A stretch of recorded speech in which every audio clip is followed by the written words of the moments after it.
Hola a todos y a todas.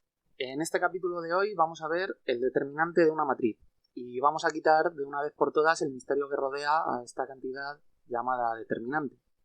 Así que vamos a contextualizar un poco la situación.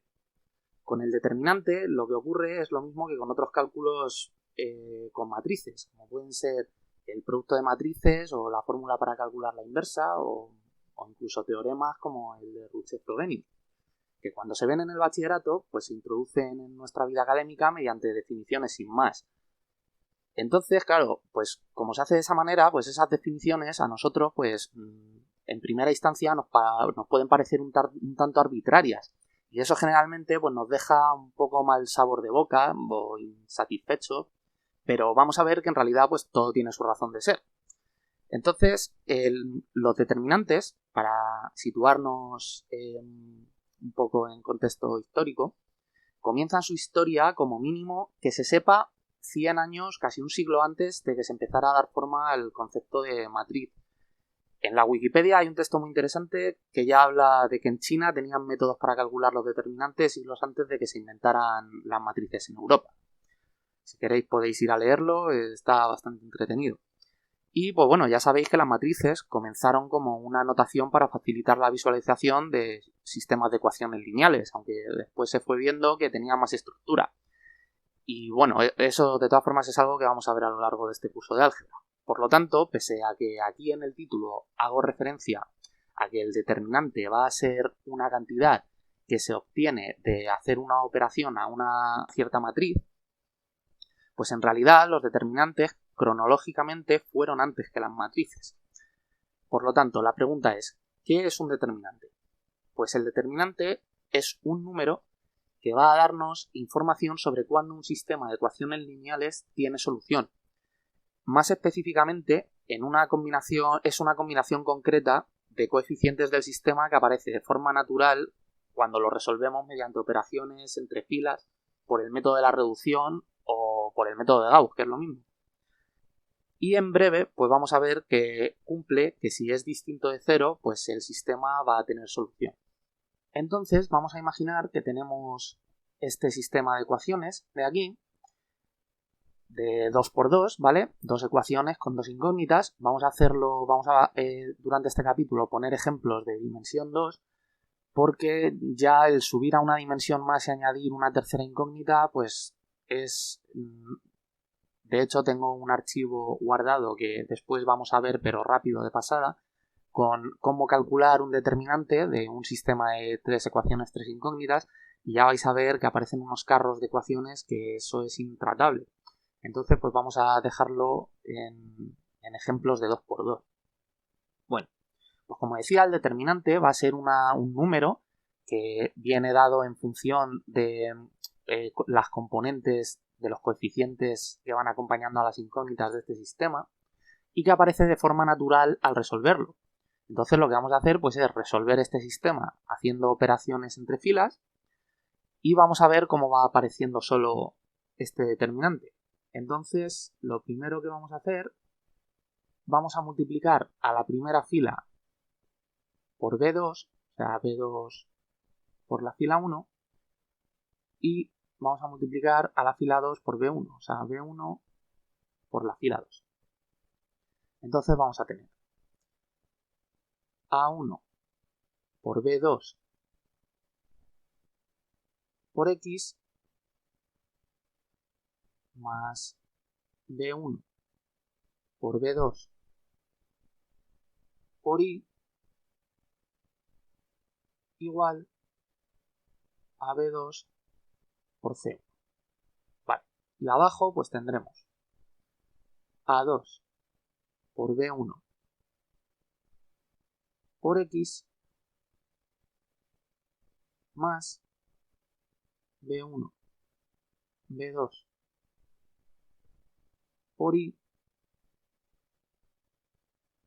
igual a B1 por C2.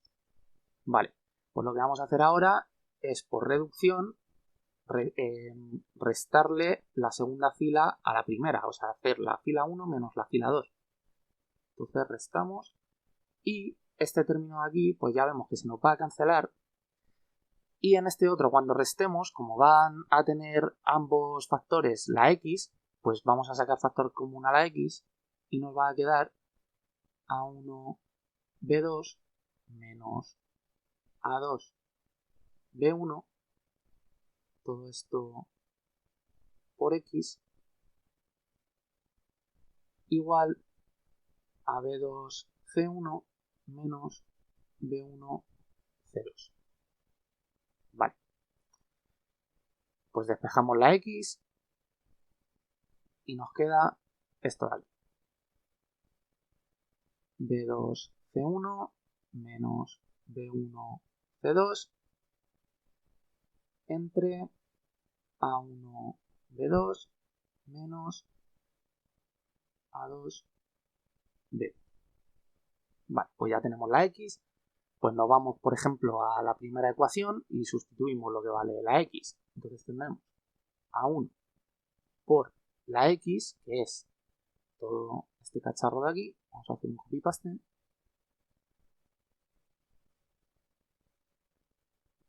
Más b1 por y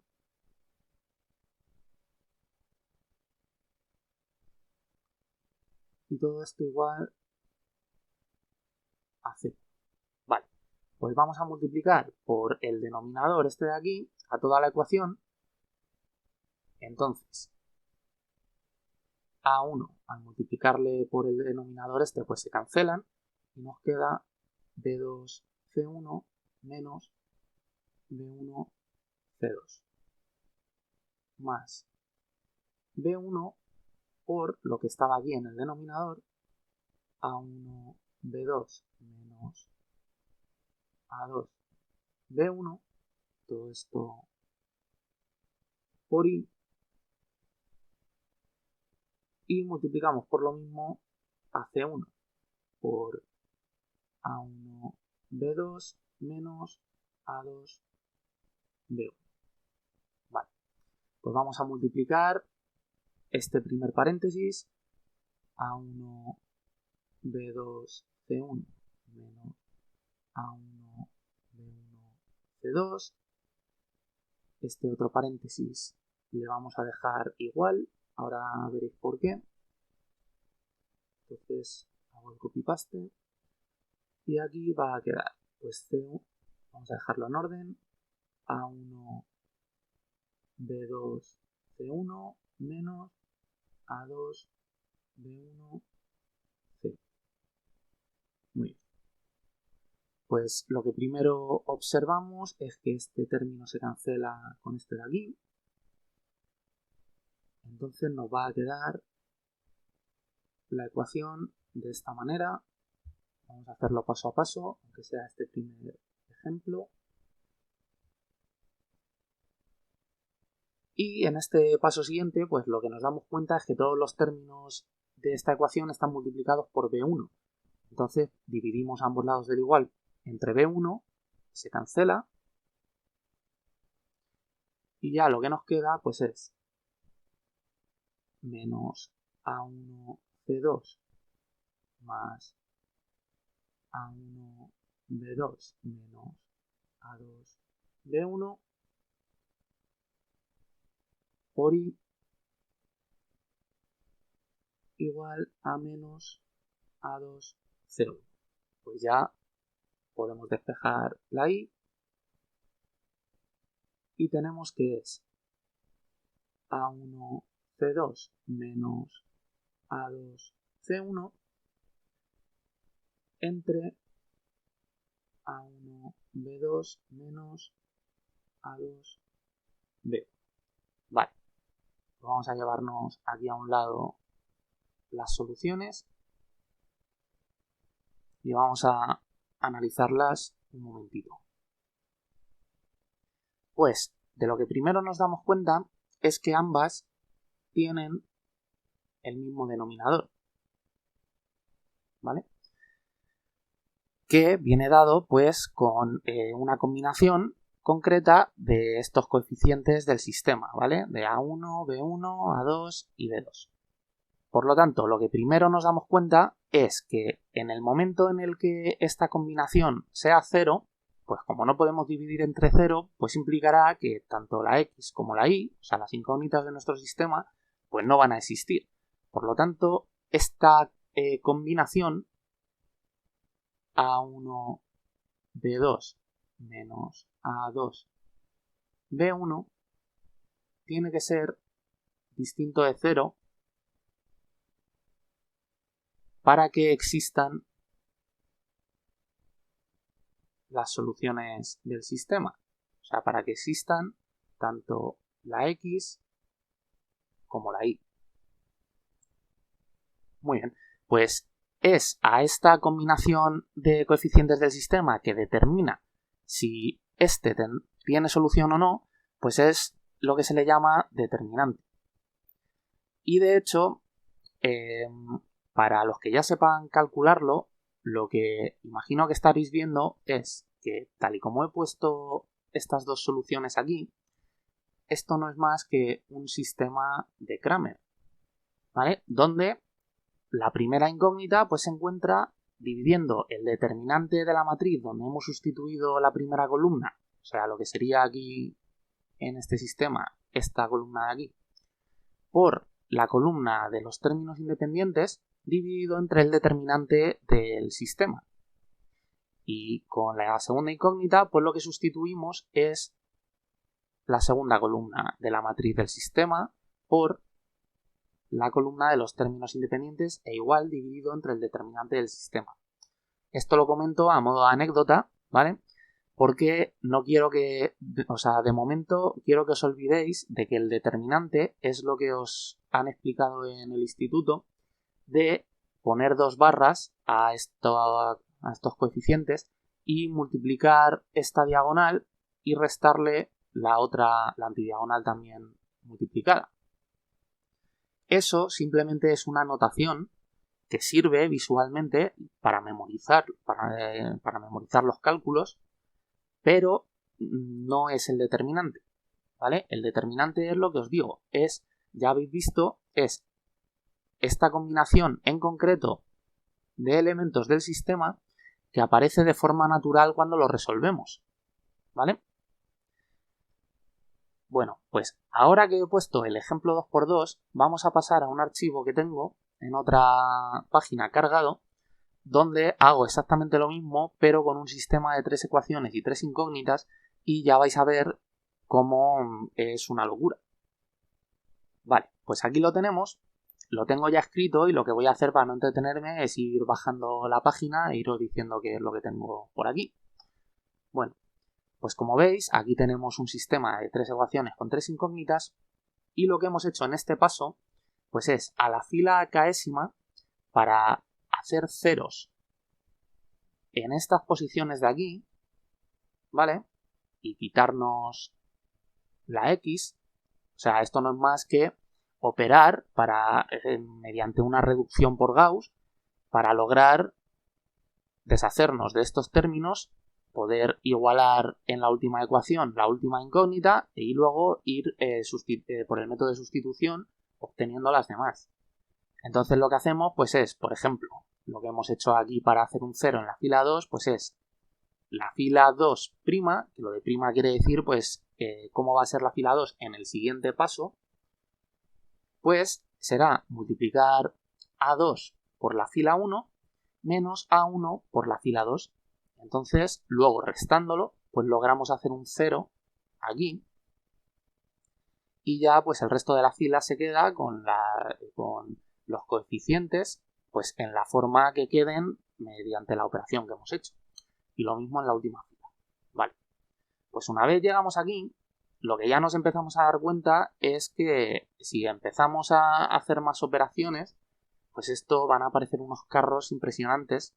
Entonces, la idea feliz de esto es darse cuenta que aquí tenemos ya un sistema de 2×2, que si queremos que el sistema 3×3 tenga solución, pues este sistema 2×2 debe tener una solución también, ¿vale? Por lo tanto, vamos a tratar la segunda ecuación y la tercera como si fuera un sistema aparte, aprovechándonos de que conocemos la solución del caso 2×2 que acabamos de ver ahora hace un momentito, donde hemos calculado la x y nos había dado esta fórmula de aquí y con la y esta otra. Entonces lo que haremos será, ahora me vengo aquí, pues esta primera ecuación es esta de aquí y la segunda pues es la última de nuestro sistema original, o sea la tercera, donde pues ahora, visto esto como si fuera un sistema de 2×2, pues este paréntesis de aquí sería lo que era en el sistema que hemos resuelto anteriormente, pues el coeficiente A1, este de aquí el B2, y como si la y fuera la x y la z la y, ¿vale?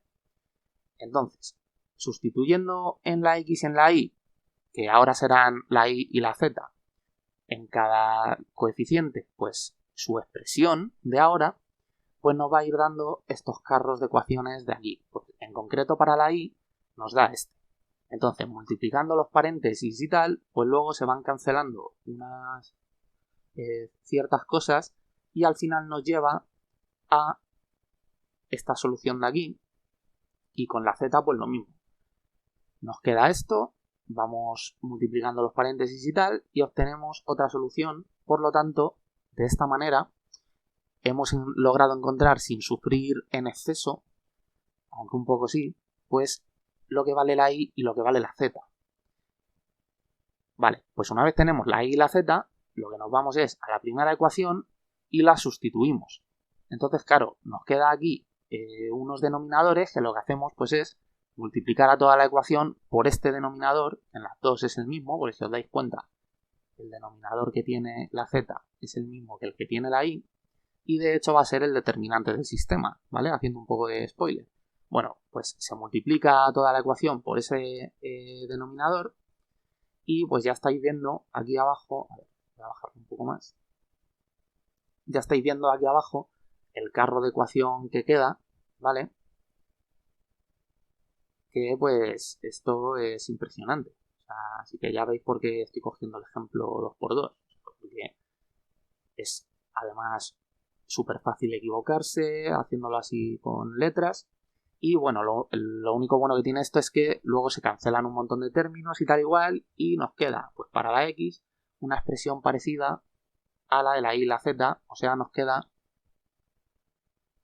esta solución de aquí, que es lo mismo que en el caso 2×2. O sea, esto no es más que, pues en cada incógnita, en el numerador, pues tenemos la matriz esa de Cramer, donde hemos sustituido la columna correspondiente por la de los términos independientes, y el denominador de las tres, pues es el mismo, ¿vale? Por lo tanto, en este sistema será el caso en el que el denominador sea distinto de 0, lo que nos dará solución al sistema de ecuaciones lineales. Así que esta combinación que aparece, como digo, de forma natural en la resolución de un sistema 3×3, pues ya veis que es el determinante de toda la vida que nosotros sabemos calcular si ponemos a 2, sí, porque tal y como estaba puesta la matriz del sistema, lo he puesto por columnas, entonces esto estaba así,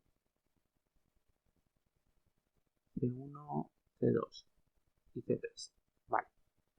Entonces, claro, ya veis que de la manera en la que nos han enseñado a calcular el determinante, pues este denominador es eso mismo.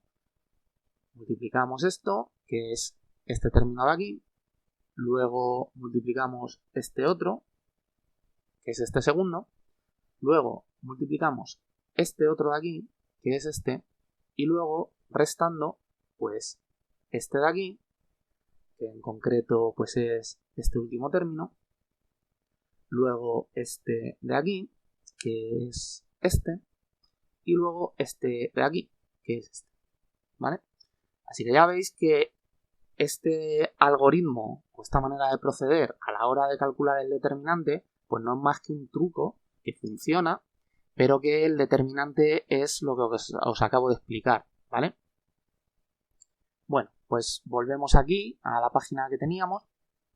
Entonces, para ir encontrando poco a poco una manera general de encontrar el determinante, Pues lo primero que vamos a hacer es pasar el sistema de ecuaciones a la notación matricial. Entonces vamos a tener esta expresión de aquí.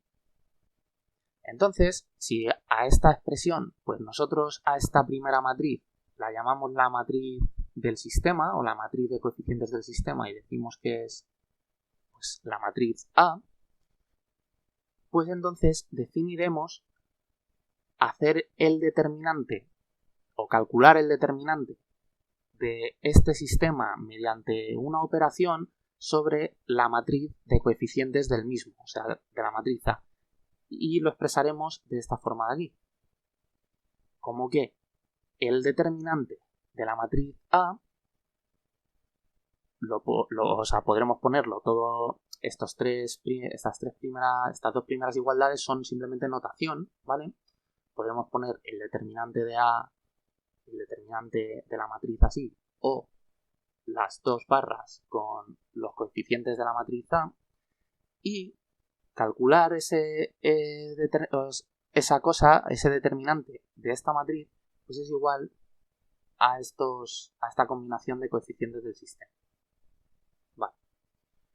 Pues ahora vamos a dar un paso más allá y vamos a nombrar de forma más algebraica a todo este sistema de aquí, porque claro, si la matriz de coeficientes la llamamos la matriz A, pues es un poco incongruente que haya letras B por aquí. Lo suyo sería expresar la matriz A pues con elementos A minúscula y con subíndices que marquen la fila y la columna y pues como ya sabemos.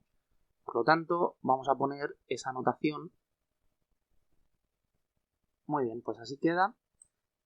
Entonces, claro, pues dándonos cuenta, observando el determinante puesto así, de esta manera, pues lo que vemos es que existe un cierto patrón. Que, pues bueno, aquí lo estamos viendo en el determinante de una matriz 2×2, pero esto ocurre también en determinantes de orden superior, lo que pasa es que, claro, al haber más elementos y hay más combinaciones entre ellos, pues es más complicado de ver. Pero aquí ya podemos distinguir que tanto en este producto como en este, los subíndices de los elementos de la matriz A, pues el de las filas, en el primer factor el índice de la fila es 1 y en el segundo es 2, y en el siguiente siguen con ese mismo orden. El índice de las filas en el primero es 1 y en el segundo el índice de las filas es un 2. Y el índice de las columnas, pues lo que ha hecho es permutar, ha cambiado. O sea, este 1 de aquí ha cambiado con este 2 de acá, en este término de aquí respecto a este. Por lo tanto, nos da en la nariz que podríamos intentar encontrar una expresión para calcular un determinante de forma general atendiendo a cómo ha quedado el determinante 2×2, o sea, dejando fijos los índices de la fila y permutando los índices de la columna. Entonces, antes de entrar en ese tema en cuestión, pues necesito comentar un poco todo lo que es el tema de las permutaciones y tal, pues porque si no, cuando dé la fórmula no se va a entender absolutamente nada. Bueno, pues entonces vamos a ver en qué consiste el grupo de permutaciones, o también llamado Sn, donde esta n es el número de elementos que vamos a permutar. Entonces, este grupo va a consistir en un conjunto de aplicaciones lineales, que en este caso vamos a poder representarlas como matrices, de forma que cada una va a actuar sobre un conjunto de elementos que vamos a llamar el conjunto dominio, y nos va a devolver otro conjunto que vamos a llamar el conjunto imagen. Entonces, en este conjunto imagen, la posición en la que está cada uno de los elementos, pues va a cambiar respecto a la posición que tenía en el conjunto dominio. Vamos a poder expresarlo de esta manera, donde vamos a tener, pues, la primera matriz del grupo, que actúa sobre un conjunto de n elementos, y nos devuelve pues el conjunto imagen.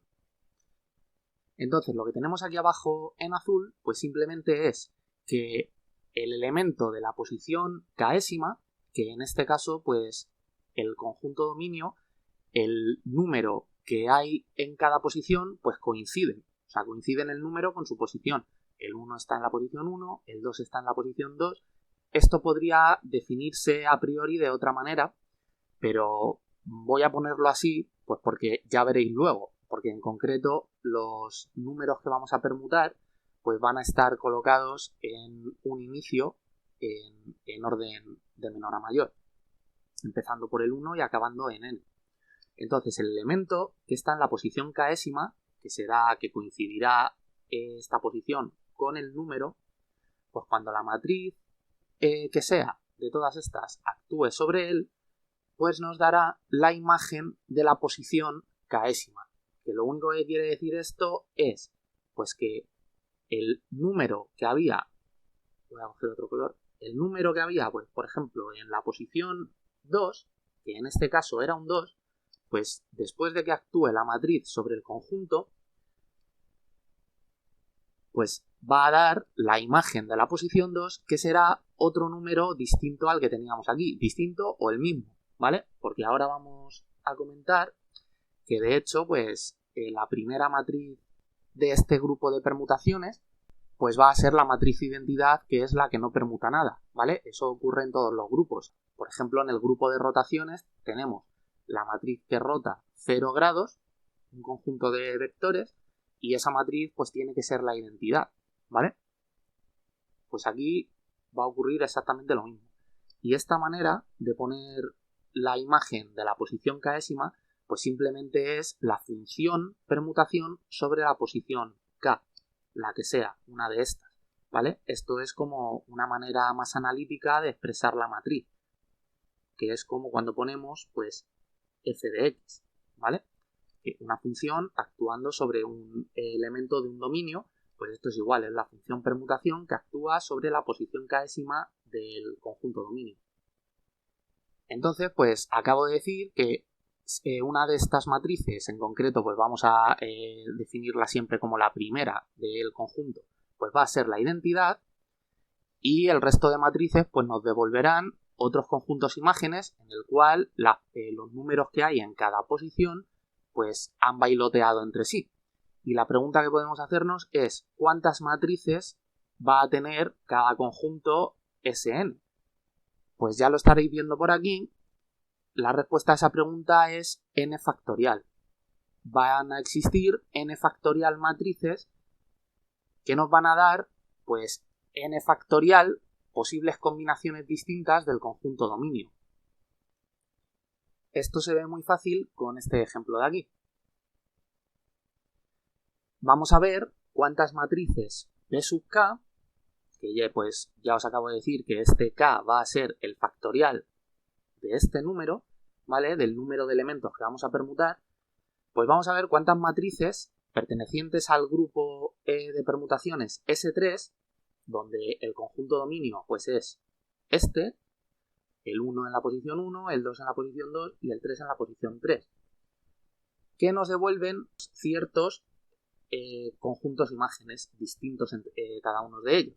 Bueno, pues aquí lo que podemos empezar es, pues como tenemos 3 posiciones posibles, pues entonces marcamos aquí pues 3 interrogantes, donde cada uno de ellos es la posición en la que vamos a ir colocando cada uno de estos elementos de aquí del conjunto dominio. Entonces, la primera ramificación, pues como tenemos 3 huecos a elegir, pues se abrirán 3 de ellas, 3 ramificaciones. En la primera, pues ocupamos con el elemento 1 el primer hueco, en la segunda ocupamos el segundo hueco y en la tercera el tercer hueco, ¿vale? O sea, en la primera elección que tenemos para colocar el primer elemento, pues tenemos tantas elecciones como número de elementos tenemos para colocar. En este caso 3. Vale. ¿Cuál es la siguiente ramificación? Pues en la siguiente ramificación lo que tenemos es que nos quedan 2 posiciones en cada una de ellas para colocar el segundo elemento, lo que sería aquí el 2. Pues entonces, aquí lo colocamos en esta, aquí en esta, ¿vale? En cada una, pues vamos ocupando los huecos que tenemos libres. Entonces, hemos pasado de en la primera ramificación tener 3 elecciones posibles a una vez ocupamos una, pues ahora lo que tenemos es n-1 elecciones, o sea, 2. Bueno, pues una vez ocupamos los huecos de la segunda ramificación, pues ya solo nos queda una elección posible, que es el único hueco que no hemos usado todavía. Entonces ahí pues ya solo tenemos una elección posible, que es colocar el tercer elemento de nuestro conjunto dominio en esa posición que queda libre.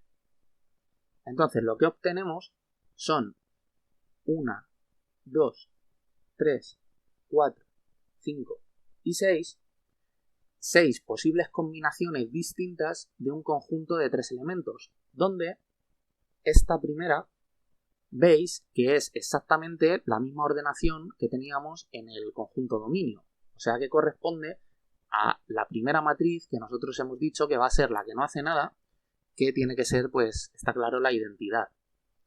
Y como 6, pues es el factorial de 3, pues el número de posibles matrices pues es n factorial, que no es que se defina así porque nos ha dado justo un 6 y 6 es el factorial de 3, sino porque la primera elección para cubrir uno de los huecos, pues tenemos 3 elecciones, que es n, el número de elementos que tenemos en el conjunto dominio. Por lo tanto, vamos a tener que tenemos n y una vez ocupamos, como he dicho, la primera posición, pues tenemos n-1 elecciones. Entonces se abrirán de cada uno de estos 2 caminos, por lo tanto hay que multiplicar este n por n-1. Porque de estos 3 pues se abren otros 2, entonces 3 por 2, 6, y tenemos el número en la siguiente ramificación. Y pues así tendríamos que ir hasta el último, que en este caso la última ramificación, o sea, es ya la siguiente inmediatamente, que sería pues multiplicar por 1. Porque ya veis que cuando solo queda una posición posible, pues la última ramificación es se abre solo una posible. Entonces, esto de aquí, pues es ni más ni menos que la definición del factorial, ¿vale? Podemos expresarlo más formalmente como que el cardinal del grupo Sn pues es n factorial, porque una vez elegimos la imagen de la posición 1, pues bueno, al elegirla pues tenemos n elecciones. Una vez la hemos elegido, pues para elegir la imagen de la posición 2 pues tenemos n-1 elecciones, y así hasta que escogemos el último hueco que queda, o sea, la imagen de la posición enésima, donde ya solo tenemos una elección, ¿vale? Entonces, para cubrir todos los posibles caminos, pues vamos multiplicando n por n-1, así hasta 1, que es el factorial. O sea que tendremos n factorial matrices que corresponden a n factorial conjuntos imagen distintos. Podemos ver también un ejemplo puesto de esta manera, que también está por internet si buscáis un poquito, donde el conjunto dominio pues se pone en una fila, ¿vale? Esto como si fuera una matriz, pero no es una matriz, ¿vale? Esto simplemente es una forma de escribirlo, una notación equivalente a esta con las llaves y las comas, ¿de acuerdo? Entonces, en la primera fila pues tenemos el conjunto dominio que está ordenado de esta manera, pues en concreto de menor a mayor. Como he comentado al principio, esto podríamos elegir la disposición inicial de otra manera, pero bueno, da igual. Esta pues nos va a venir mejor para entender luego la fórmula del determinante que os voy a mostrar. Y en la segunda fila pues tenemos el conjunto imagen, donde ahora esto de aquí, que es la imagen de la posición 1, pues es el 3, que simplemente es el número, ¿vale? El elemento del conjunto dominio que ha ido a parar a la posición 1 tras la permutación. Lo mismo aquí en la segunda posición, pues tenemos la imagen de la posición 2, ¿vale? Todo esto muy importante. Los números que aparecen entre paréntesis en la función permutación son las posiciones, ¿vale? igual que aquí. El I sub k es la posición késima tras la permutación, o sea, la imagen de la posición, pues por ejemplo, en este caso, pues la imagen de la posición 1 es el número que venga a parar a la primera posición una vez hagamos la permutación, pues 1 en este caso, ¿vale? Y así con todos, pues hasta la posición enésima. Entonces vamos a poder expresar esta permutación en concreto de este conjunto dominio, pues con una tabla como esta, donde la imagen de la posición 1 es el 3, la de la posición 2 es el 1, la de la posición 3 es el n y la posición n es el 2. Simplemente pues esto de aquí es la ordenación en la que quedan los elementos tras la permutación, o sea, el conjunto imagen. Vale, pues esto de aquí, como obviamente es una aplicación lineal y tienen que venir dadas, o en este caso vamos a poder expresarlas como una matriz que actúa sobre, entre comillas, un vector, pues vamos a tener esto de aquí, donde las imágenes de las posiciones van a ser una matriz que en concreto es una matriz elemental, que no es más que la matriz identidad con las filas cambiadas de orden, multiplicando un vector o una matriz columna que es el conjunto dominio. Entonces, una vez multipliquemos esta matriz a este conjunto, pues nos va a dar el conjunto imagen. Entonces, la pregunta es, ¿qué forma tiene en concreto cada una de las matrices de este grupo? Pues tendremos que colocarlas de tal forma en la que en cada fila el 1 que tiene que haber, ¿vale? Porque tiene que haber un 1 porque es la matriz identidad, solo que con las filas cambiadas de orden, pues donde pongamos el 1 lo que significa es el elemento que estaba en la posición equivalente a la columna donde ponemos el 1, pues lo vamos a mandar a la fila en la que estemos. En este caso, la fila 1. O sea, más claro. Ponemos el 1 en la columna 3 dentro de la fila 1. Pues lo que estamos mandando es el elemento que estaba en la posición 3, en este caso es el número 3, a la posición 1. Con la fila 2, pues ¿qué ponemos? El 1 en la primera columna, pues significa que estamos mandando el 1, el elemento que estaba en la primera posición, a la segunda, porque ponemos el 1 en la primera columna dentro de la segunda fila. Y así pues con todas las filas, ¿vale? Entonces, una vez explicado esto del grupo de permutaciones, pues ya estamos en condiciones de ver la fórmula de Leibniz para calcular un determinante de una matriz de dimensión arbitraria. Pues es esta de aquí. ¿Qué es lo que tenemos? Pues que el determinante de una matriz A de dimensión n va a ser el sumatorio de todas las permutaciones que pertenezcan al grupo Sn. Entonces pues ya sabemos que ¿cuántas permutaciones habrá? Pues habrá n factorial permutaciones.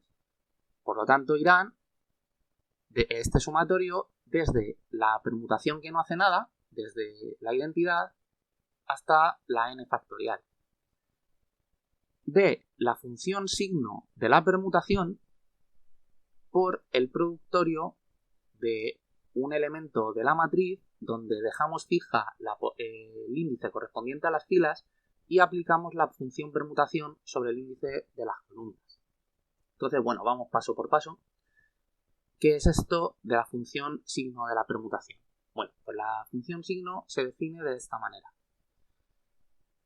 Es menos 1 elevado al número total de transposiciones que se haga sobre el conjunto dominio en el cual pues estamos permutando sus elementos. ¿Esto qué quiere decir? Pues que imaginad que tenemos un conjunto, vamos a poner el 1, 2, el 3 y el 4, ¿vale? Pues vamos a poner que hay una permutación que lo lleva a esta disposición nueva.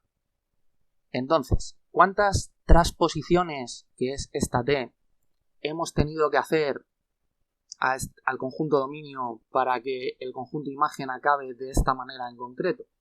Bueno, pues aquí lo que podemos ver, podemos hacer el paso contrario. Podemos coger el conjunto imagen y ver cuántas de estas transposiciones, que una transposición no es más, una transposición involucra el movimiento de dos elementos, ¿vale? Entonces, tenemos que ver cuántas de estas en total tenemos que hacer para devolver el conjunto imagen a la posición inicial. Pues, por ejemplo, aquí, si cambiamos el 4 por el 3, pues ya el 4 nos lo hemos llevado a su posición inicial. Y una vez aquí, pues, ¿qué tenemos que hacer para volver aquí? Pues el 1 y el 3 cambiarlos. Entonces ya nos quedará 1, 2, 3 y 4. Por lo tanto, como las transposiciones involucran el movimiento de pares de elementos, pues ¿cuántas hemos hecho? Hemos hecho una transposición, dos transposiciones. Por lo tanto, la función signo para la matriz, pues la que sea, que nos lleve de este conjunto dominio a este conjunto imagen, pues va a ser menos 1 elevado a 2. T aquí sería 2, porque hemos hecho dos transposiciones. Una en este paso de aquí y otra en este paso de aquí. Entonces, como menos 1 elevado a 2 es 1, pues la función signo en este caso nos daría un 1. ¿Qué hubiera pasado si, pues por ejemplo, nos quedamos con este conjunto imagen? Pues aquí se ve claramente que para volver al conjunto dominio, no hace falta que haga ya lo de abajo, yo creo que se ve a simple vista, pues lo único que hemos hecho es cambiar de posición el 4 y el 3. O sea, hemos hecho una transposición. En este caso, la T es igual a 1 y entonces menos 1 elevado a 1 pues sería menos 1. Entonces de aquí lo que sacamos es esta norma general, que es que cuando el número total de transposiciones sea un número par, o sea, T sea igual a 2n, donde n es un número natural que contiene el 0, ¿vale? ¿Por qué contiene el 0? Pues porque siempre ya hemos visto que va a existir la permutación que no hace nada, que deja el conjunto dominio tal y como estaba, ¿vale? Por lo tanto, va a existir un número de transposiciones que sea no hacer ninguna, o sea, T igual a 0, ¿vale? Que en concreto pues era la matriz identidad. Entonces, si el número total de transposiciones es par, pues la función signo nos da un 1, y si es un número impar, o sea, T es de la forma 2n más 1, donde n igual un número natural, pues la función signo nos devuelve un menos 1. Esto es lo que ocurre en este determinante de aquí que hemos puesto del ejemplo 2×2, donde aquí lo que tenemos en la fórmula de Leibniz, pues ¿qué es? Que están estos dos elementos donde lo que comentábamos, pues el índice de las filas en ambos queda igual y se ha permutado el índice de las columnas. Entonces, si esta la tomamos como la disposición inicial, pues se ha traspuesto 0 veces, por lo tanto la función signo pues sería menos 1 elevado a 0, que es 1, y por eso tiene un signo positivo. Esta de aquí, como los índices de las columnas pues son estos de aquí, pero se ha hecho una transposición, ¿vale?, que ha involucrado este par de índices, pues es una transposición impar o una permutación impar, y por eso aparece este signo menos, porque sería menos 1 elevado a una transposición. De todas formas, para ver este caso 2×2, vamos a, para visualizar un poco mejor esta fórmula, vamos a expandir el productorio este de aquí, ¿vale? Entonces, aquí lo que tenemos es hasta aquí exactamente la fórmula que tenemos aquí arriba, y aquí lo único que hemos hecho, pues eso, es expandir el productorio. Pues como en este caso el ejemplo que teníamos era de 2×2, pues tendremos el sumatorio del grupo de todas las permutaciones que pertenecen al grupo S2. Entonces, ¿cuántas permutaciones habrá? Pues hemos visto que la n era el número de elementos que permutábamos, en este caso son 2, por lo tanto habrá 2 factorial matrices que permuten o posibles permutaciones. Entonces, el factorial de 2 pues es 2 por 1, que es 2. ¿Cuáles serán estas dos matrices? Pues una de ellas será la identidad, la que no permuta nada, y la otra pues será la que haga pues la única permutación posible de un conjunto de dos elementos.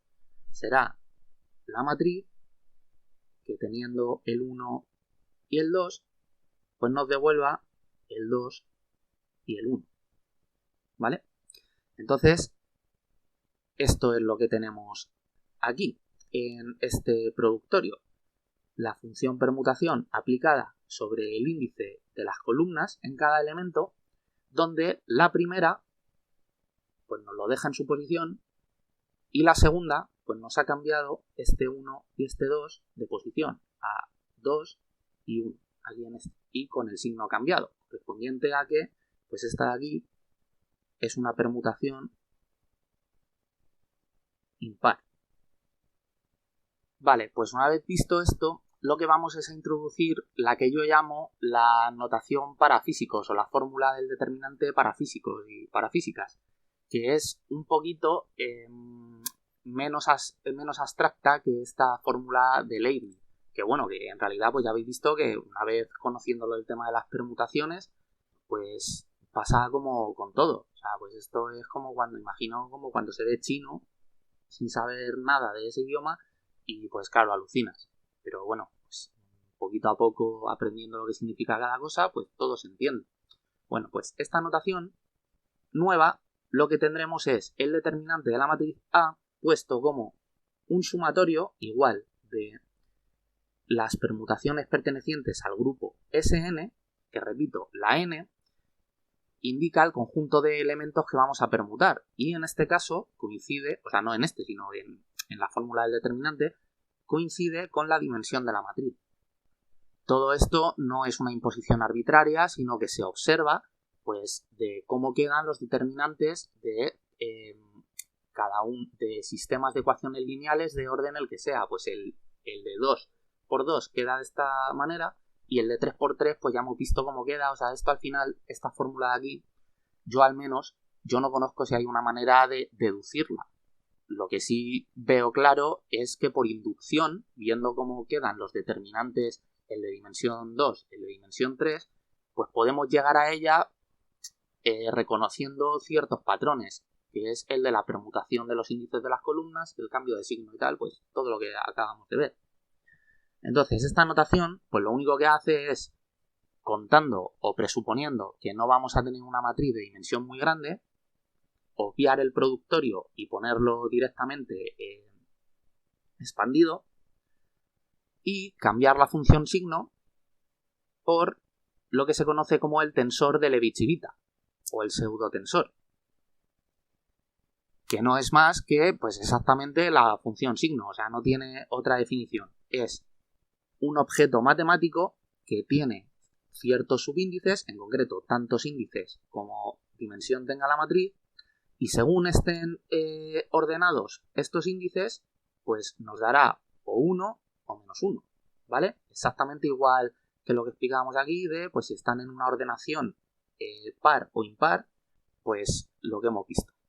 Y luego hay una notación todavía un poco más rústica o más rudimentaria, que es esta de aquí, donde aquí ya directamente pues estamos pasando olímpicamente del grupo de permutaciones y vamos a lo bruto.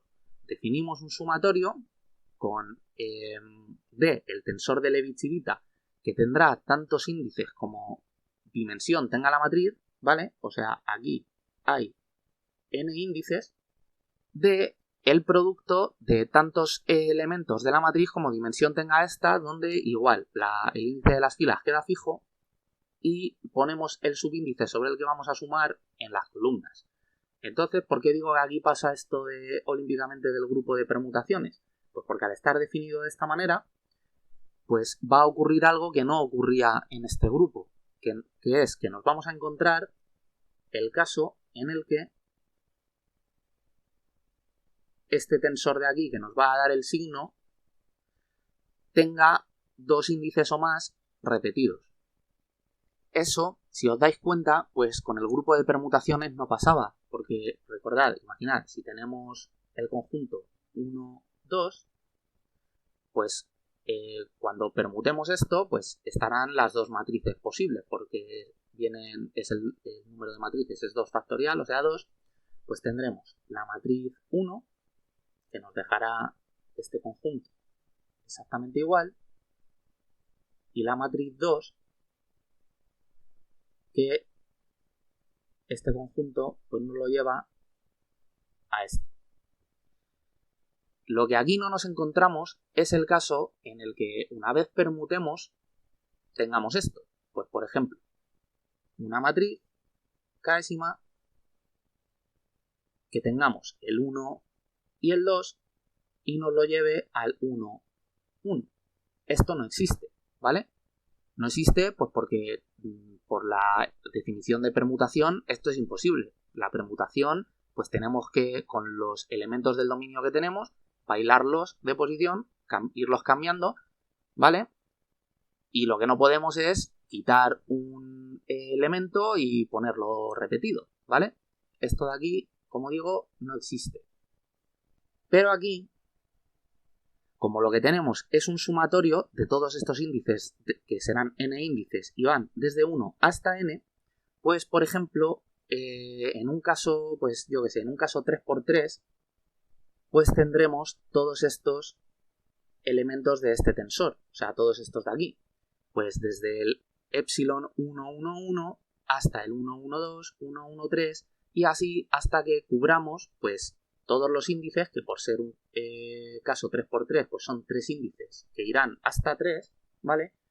Donde el último elemento pues es este, el 3, 3, 3, ¿vale? Eso es lo que está diciendo este sumatorio de aquí.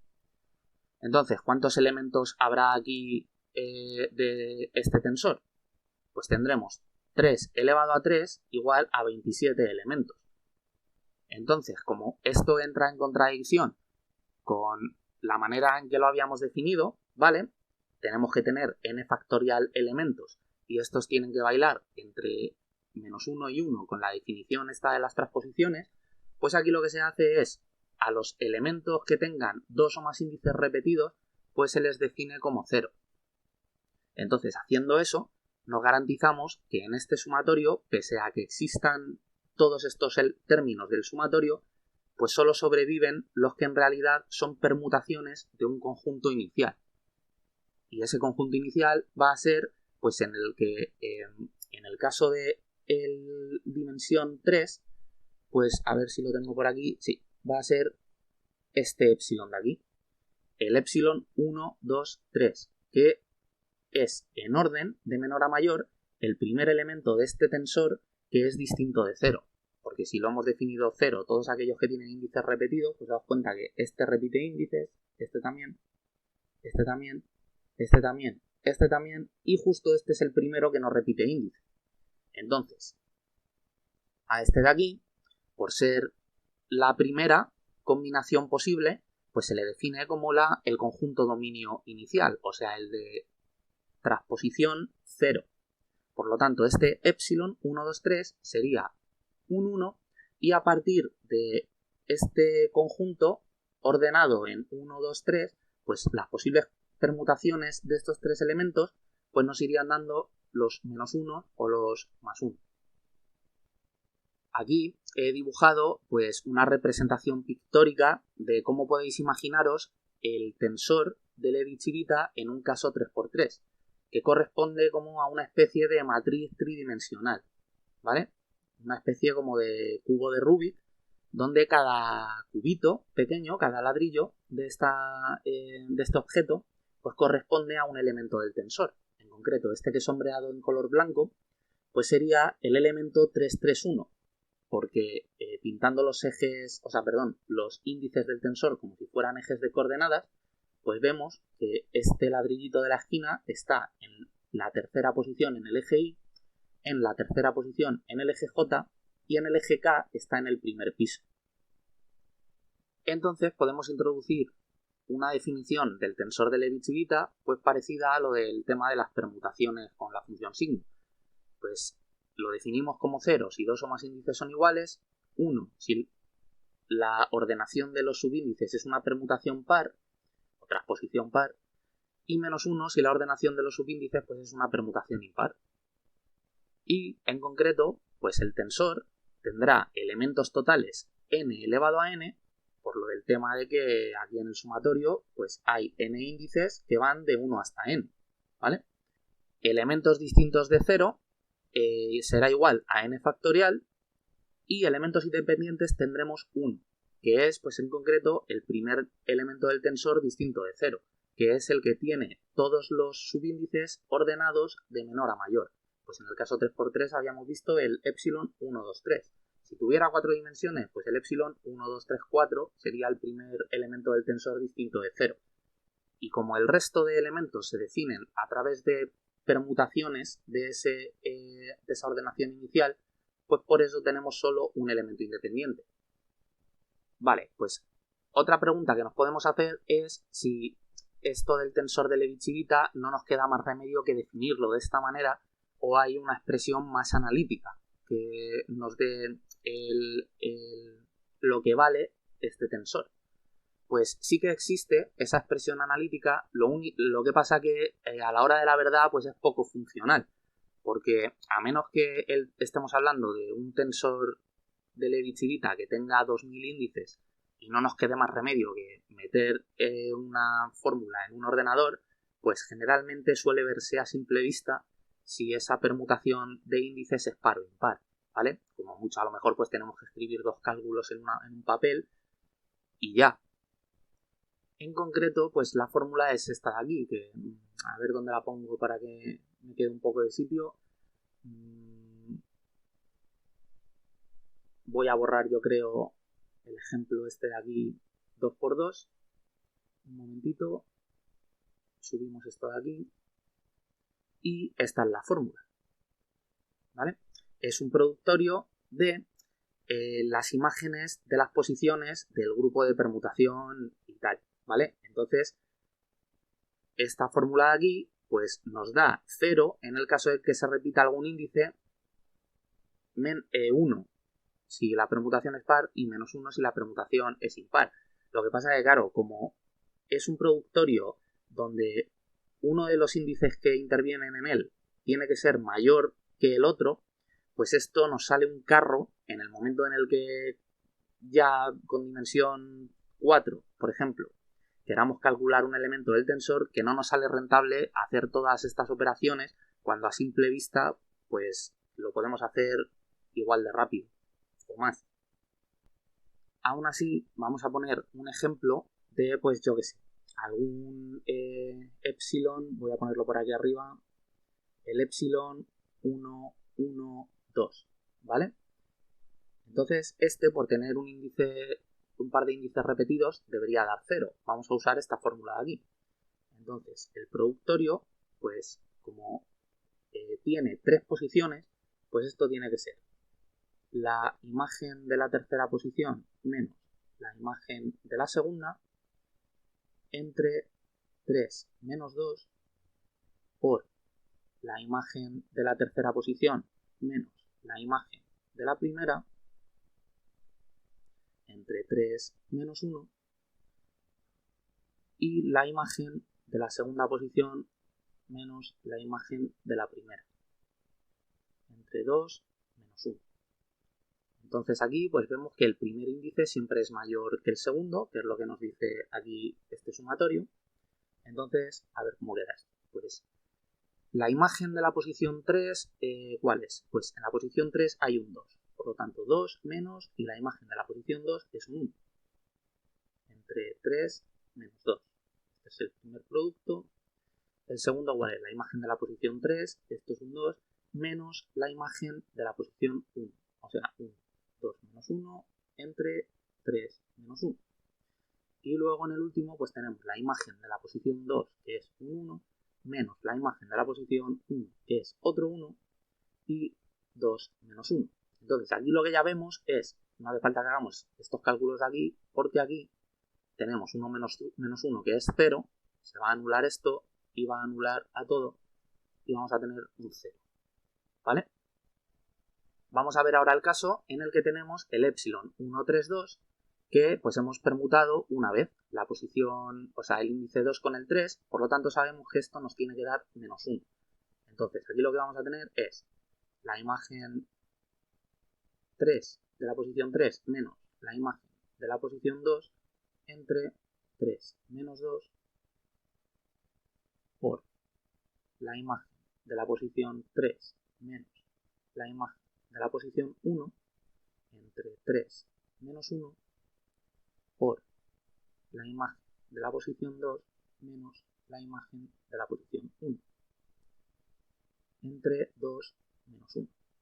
Vale, pues esto nos tiene que dar la imagen de la posición 3 es un 2, la de la posición 2 es un 3, entre pues 3 menos 2 es 1, eso ya no lo pongo, por la imagen de la posición 3 es un 2, menos la imagen de la posición 1 es un 1, entre 3 menos 1 que es 2, y el último, la imagen de la posición 3 es un 2, y la imagen de la posición 1 es un 1, entre 2 menos 1 es 1, ya no lo pongo.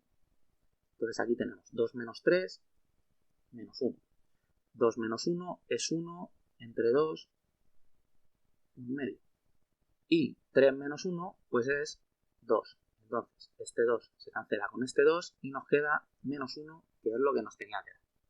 Así que vemos que esta fórmula funciona, lo que pasa que pues eso, nos salen unos carros que a simple vista pues se ve directamente y no tenemos que hacer esto. Simplemente pues nos sirve, pues yo qué sé, para programarlo en un ordenador y que calcule la función signo de matrices de dimensión 20.000, pero poco más. Vale, pues vamos a continuar entonces con más cosillas de los determinantes. Bueno, pues ya para acabar el capítulo vamos a comentar el determinante visto como área o como hipervolumen. Pues en el caso que vamos a poner como ejemplo, que pondré dos vectores, pues en un plano pues tendremos un área, si son 3 vectores en un espacio pues tendremos un volumen, y pues eso es extrapolable a más dimensiones, por eso pongo lo de hipervolumen, pues porque ya a partir de 4 dimensiones ya no hay nombres para nombrar un volumen de 6 dimensiones en específico, entonces pues se llama hipervolumen así en general, y diríamos pues un 4 volumen, un 5 volumen, según el número de dimensiones que tuviera ese objeto. Bueno, pues entonces, como decía, vamos a imaginar que tenemos dos vectores en un plano puestos de esta forma. Aquí tenemos unos ejes cartesianos x1 y x2 y un par de vectores a y b que apuntan desde el origen, pues el a un punto a y por eso es el vector a, y el b desde el origen también a un punto b y por eso es el vector b. Entonces, estos dos vectores traspuestos paralelamente cada uno de ellos, pues forman un paralelogramo. Entonces, lo que primero vamos a hacer es escribir estos dos vectores. Como estamos en 2 dimensiones, pues tienen solo 2 coordenadas cada uno, A1, A2, B1 y B2. Y lo que vamos a demostrar, pues es que cuando queramos calcular el área de este paralelogramo, de este área de aquí, ¿de acuerdo? Pues el resultado que vamos a obtener para ese área va a ser el determinante de una matriz cuyos componentes son las coordenadas del vector A y del vector B. Vale. Pues lo que primero vamos a ver es que para calcular el área de este paralelogramo, nosotros sabemos que el área de un polígono de este tipo, pues es la base por la altura, ¿de acuerdo? Entonces, la base de este paralelogramo, pues podríamos tomarla, por ejemplo, como el módulo del vector A, ¿vale? Entonces, la altura lo que tiene que ser es una distancia perpendicular a esta longitud, al módulo de A, y en concreto, tal y como lo he dibujado, pues que llegara al punto B, o sea, una distancia puesta de esta forma. Y esto es lo que sería la altura de este paralelogramo. Vale, pues como la base hemos dicho ya la tenemos definida por el módulo del vector A, pues vamos a intentar buscar una expresión para la altura. Entonces lo que tenemos que hacer es darnos cuenta que el ángulo que forman estos dos vectores, el vector A y el vector B, pues es este de aquí, y podríamos llamarle el ángulo θ. Por lo tanto, ¿qué será esta altura h? Pues nos damos cuenta que aquí lo que tenemos es un triángulo rectángulo cuya hipotenusa es el módulo de b. Por lo tanto, el cateto opuesto al ángulo θ, pues lo que será es la hipotenusa por el seno de ese ángulo, o sea, el módulo de b por el seno del ángulo θ. Así que, pues ya tenemos tanto la base como la altura para poder calcular nuestro área y entonces quedará puesto de esta forma aquí. Entonces ya, pues, multiplicamos la base por la altura y tenemos esto. El módulo de A por el módulo de B por el seno del ángulo que forman estos dos vectores en este plano cartesiano. Vale, pues una vez llegados a este punto, lo que vamos a hacer es, vamos a definir los ángulos que forman cada vector con el eje x1. O sea que el vector A formará, a ver cómo lo hago para que... Sí, vale, por ahí. Formará este ángulo que llamaremos alfa y el vector B pues formará este otro ángulo que llamaremos beta. Por lo tanto, lo que vamos a hacer ahora es expresar el seno de θ como el seno de beta menos alfa, ¿vale? Daos cuenta que el ángulo θ pues es la resta de este ángulo beta menos este ángulo alfa. Y una vez tenemos esto, pues nosotros lo que sabemos es que hay una identidad trigonométrica para el seno de un ángulo menos otro, que es esta identidad de aquí. Sería seno de beta menos alfa, pues seno de beta por coseno de alfa menos coseno de beta por el seno de alfa. Entonces vamos a sustituir toda esta expresión aquí en esta fórmula para el área en el seno de alfa. Y va a quedar esto de aquí. Muy bien, pues en el siguiente paso obtenemos esto, que pues lo único que hemos hecho es la propiedad distributiva con el módulo de A y el módulo de B multiplicado a este paréntesis de aquí. Entonces lo que he hecho es organizar cada factor de tal manera en el que el ángulo correspondiente al vector esté multiplicando al módulo de su vector, ¿vale? Entonces aquí lo que observamos es que el módulo de A por el coseno de alfa es, si nos venimos al triángulo rectángulo que forma el vector A con su proyección en el eje x1, ¿vale? O sea, este de aquí, pues lo que observamos es que el módulo de A, que es la hipotenusa de este triángulo por el coseno de alfa, pues es este cateto de aquí, el cateto adyacente al ángulo alfa. Y este cateto adyacente al ángulo alfa, pues lo que es la componente 1, ¿vale? Del vector A. O sea, esto es A1. Y lo mismo va a pasar con este de aquí, pero con el seno. Pues el seno lo que va a ser es esta longitud de aquí, que trasladada al eje x2, pues es esta. Esta longitud de aquí no es más que la componente 2 del vector A. Como estoy usando números para describir los ejes, pues bueno, esto es lo que sería la componente X o la componente Y si hubiera puesto los ejes X, Y, ¿vale? Entonces, aquí tenemos que esto de aquí es A1, esto de aquí es A2 y lo mismo va a pasar para B y su ángulo beta, con el seno y luego con el coseno. Pues el que va con el seno es el que está relacionado con el eje x2, por lo tanto este va a ser b2, la componente 2, está aquí del vector b, y este de aquí pues va a ser b1. Por lo tanto ya obtenemos el resultado final para esta igualdad y queda así. Y si os dais cuenta, pues esto de aquí no es más que el determinante de esta matriz de aquí, ¿vale? La matriz en la que cada fila pues son las coordenadas de estos dos vectores. Por lo tanto, queda demostrado que para el caso de dimensión 2, pues el determinante, el área de este paralelogramo, que forman entre los vectores A y B, pues es el determinante de esta matriz.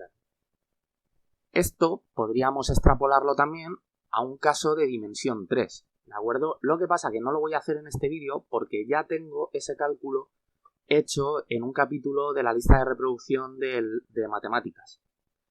En concreto, es el capítulo en el que explico el producto mixto. Entonces ahí lo que hago es demostrar que el volumen de un paralelepípedo formado por tres vectores en el espacio, pues es el determinante de la matriz cuyas filas son las coordenadas en tres dimensiones de esos tres vectores. Entonces, pues para no repetir este cálculo, como es exactamente el mismo, pues si queréis podéis ver ese capítulo de ahí. Entonces, como digo, en este capítulo, en la lista de matemáticas, capítulo producto mixto, pues demuestro que este volumen que forman estos tres vectores orientados de esta manera, pues es igual a calcular este determinante de aquí. Por lo tanto, el volumen que forman estos tres vectores, pues es la expresión del determinante 3×3 que todos conocemos, pues la de hacer este producto de aquí, luego por este otro y luego pues con los que llevan signo negativo y tal. Vale, y ya ahora sí que sí, para terminar voy a comentar una anécdota que a lo mejor algunos de vosotros y vosotras os habéis dado cuenta en el cálculo anterior, que es, vamos a explicar por qué el producto vectorial podemos hacerlo como un determinante, porque esto es algo que nos dicen cuando nos explican el producto vectorial, que podemos ponerlo como un determinante en la primera fila con los vectores unitarios y en las otras dos los otros dos vectores, pero no nos dicen por qué eso es así. Entonces, lo que acabamos de obtener en el cálculo anterior es que el área era este producto de aquí, donde el módulo de B por el seno del ángulo que forman estos dos vectores, pues era la altura de ese paralelogramo y el módulo de A era la base. ¿Vale? Pero esto de aquí, el módulo de un vector por el módulo de otro, por el seno del ángulo que forman, nosotros ya sabemos que esto es el módulo del producto vectorial de estos dos vectores de aquí. O sea, es esto. Y este resultado de antes nos ha dado que el área era el determinante. Por lo tanto, este módulo del producto vectorial del vector A y el vector B, pues tiene que ser el determinante. Entonces, es de aquí de donde nace esa relación. Vamos a ir tirando un poco del hilo y vamos a ver por qué esto es así. Vale, entonces, a ver, bueno, he borrado el dibujo de antes, pero bueno, lo que nosotros sabemos es que cuando hacemos un producto vectorial, el vector que obtenemos como resultado de ese producto es un vector perpendicular que forma 90 grados con los otros dos vectores que hemos usado para obtener este tercer vector, o sea, con los vectores que están involucrados en el producto vectorial. Entonces, el producto vectorial, esto ya sin módulo, ¿vale? De A por el vector B, pues tiene que ser igual al módulo del vector que dé, ¿vale? Por un vector unitario en la dirección perpendicular a la que estaban esos dos. Pues como nosotros antes lo hemos dibujado, a ver, voy a volver a escribir el dibujo. Teníamos esto de aquí, donde el vector A y el vector B formaban este paralelogramo, y pues eso, acabamos de ver que toda este área era pues el módulo de A por B, producto vectorial. Vale, pues entonces el tercer vector que nos dé esto, o sea, el producto vectorial este de aquí, que podríamos decir pues que esto nos da un tercer vector C, por ejemplo, pues ese vector tiene que llevar pues la dirección perpendicular al plano, que es la de x3. Por lo tanto, ese vector, el producto vectorial de A y B, pues tiene que ser un vector de este tipo, ¿vale? Entonces, este vector de aquí, lo que podremos ponerlo, pues es como el módulo de este vector por la dirección del vector unitario de ese eje. O sea, este vector unitario de aquí, que en concreto pues será el E3. ¿Vale? Por lo tanto, tendremos esta expresión de aquí, el módulo del vector por su vector unitario. Y como el módulo de esto, que es esto de aquí, pues tiene que ser el determinante, pues entonces podemos poner aquí un siguiente paso, que es el determinante de la matriz formada por las coordenadas de los dos vectores por el vector unitario en la dirección E3. Esto podemos comprobar que es así, que es correcto, porque cuando queramos calcular el módulo, ¿vale?, de este vector de aquí, pues simplemente será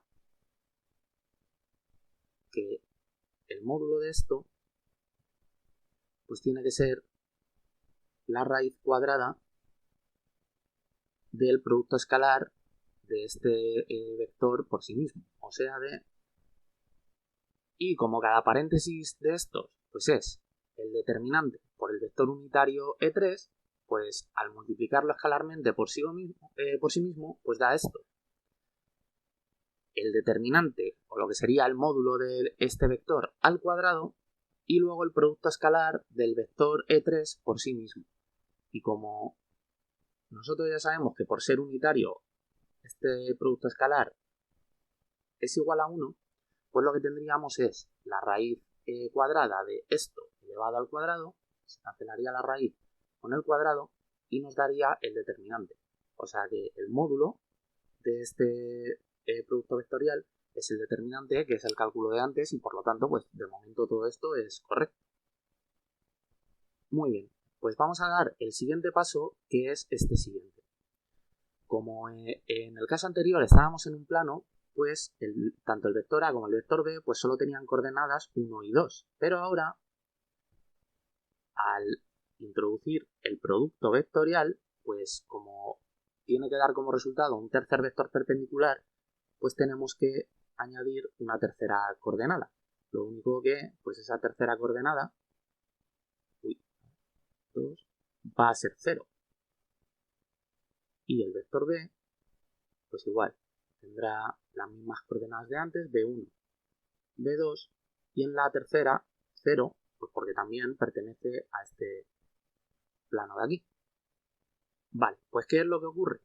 Que nos da en la nariz que al tener esta columna con ceros, estos dos vectores, si los pusiéramos en una matriz y quisiéramos calcular un determinante, pues bueno, para empezar nos faltaría la primera fila, o bueno, una fila más, porque solo tenemos dos y como tienen tres componentes, pues necesitamos otra fila más. Pero lo que vemos es que en esta fórmula del producto vectorial que nos ha dado esto, al tener esta columna con ceros y estar multiplicando aquí la componente 3, esto nos recuerda mucho a la fórmula para calcular el determinante por el método de las adjuntas. Entonces, como no es descabellado pensar que si el módulo del producto vectorial es el determinante, pues el producto vectorial pueda ser también de alguna manera el determinante de alguna cierta matriz. Entonces, poniendo esta combinación en concreto, el producto vectorial como el determinante de esta matriz, pues observamos que si queremos calcular este determinante por el método de las adjuntas, pues si nos venimos por esta columna de aquí, aprovechando que tiene todos ceros menos esta componente de aquí, pues sería este elemento de esta matriz, tachamos su fila, tachamos su columna, por este menor. Resulta que como este menor es el determinante, es el módulo del producto vectorial de A por B, es esto de aquí, pues resulta que nos da esto, que es exactamente la relación que teníamos antes, que hemos sacado pues por geometría observando cómo quedan aquí en este dibujo, los vectores. Entonces vemos que si montamos una matriz a la hora de hacer un producto vectorial de tal forma que la primera fila son los vectores unitarios de un espacio 3×3 en este caso, la segunda fila es el primer vector y la tercera es el segundo vector con los que hacemos el producto vectorial, pues podemos expresar este producto como el determinante de esta matriz. Y usando la expresión que acabamos de ver más o menos por la mitad del capítulo, con lo del símbolo de Levi-Civita y tal, pues podemos expresar el producto vectorial también de esta forma un poquito más elegante que todo esto, con esta de aquí. Y pues nada, así se ve que podemos poner el producto vectorial como un determinante. ¿vale? Simplemente por pura geometría, observando y pues también viendo que en este caso, pues porque nosotros partíamos de un vector A y un vector B que estaban en el plano x1, x2. Pero si estos dos vectores estuvieran en un plano oblicuo en este espacio tridimensional, pues entonces ya no tendríamos aquí un 0 y ni aquí otro 0, tendríamos unas coordenadas distintas, pero si volviéramos a utilizar esta fórmula para calcular el producto vectorial, pues observaríamos que nos daría un tercer vector perpendicular. De forma que si ese vector que obtenemos de este producto vectorial luego lo multiplicáramos escalarmente o con A o con B, pues al ser perpendicular a ellos dos nos tendría que dar 0. ¿Vale? Eso ya no lo voy a hacer porque ya este capítulo pues bastante largo ha quedado, pero que pues aunque yo lo haya hecho para este caso en particular, esto es válido. Así que nada, pues aquí ya termina este largo capítulo con el determinante. Espero haber resuelto las dudas que tuvierais al respecto de esta cantidad y pues nada, nos vemos en el siguiente capítulo y gracias por haberlo visto.